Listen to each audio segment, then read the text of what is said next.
Mga puso, President Ferdinand Bongbong Marcos Jr. nakapakigangot na sa utod sa Negrense OFW na napatay sa pungsod Israel. Pamilya Lacre nakabato na sang bulig halin sa mga ahensya sang gobyerno. Nakatutok, Aileen Pedreso.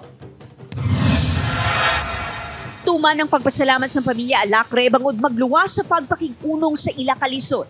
Naghatag sang bulig pinansyal ang pila ka ahensya sa gobyerno, kasubong sang Department of Migrant Workers, kag Overseas Workers Welfare Administration.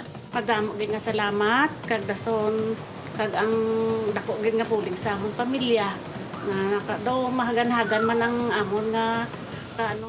Maayo nga balita para sa iya nga ginaproseso na ang mga dokumento na kinahanglan sa pagdala sang bangkay ni Loretta papauli sa pungsod. Pag na-process naman nila sang uwa nga gipadala na itong mga papilis dito for Philippines na nga nahikot na nila. Sa post sa Presidential Communications Office, makitaan nga nagatawag ang presidente sa pamilya kag nagapasiguro nga padasigo ang pagpauli sa bangkay sa Pilipinas. Ginkumpirma ni Annabella nga ang ila utod sa Kuwait nga si Aileen amo ang ginistorya ni PBBM. Nagpangayo man kuno sang bulig sa Aileen nga makapauli ini sa Cadiz City. Ginahitso naman sa LGU ang preparasyon sa pagpauli sang bangkay kaghaya ni Loretta sa balay sini.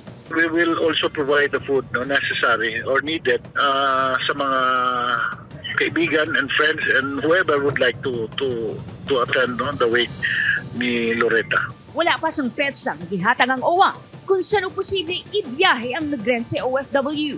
Samtang nagpasalig naman si Senator Raffy Tulfo, chairperson sa Senate Committee on Migrant Workers, nga may nakahanda nga repatriation programs at livelihood plans para sa mga OFWs na magbalik sa Pilipinas. Talagang tumutulong sa mga OFW even before I became a senator. Ngayon, senator na ako and I'm the committee chairman ng DMW.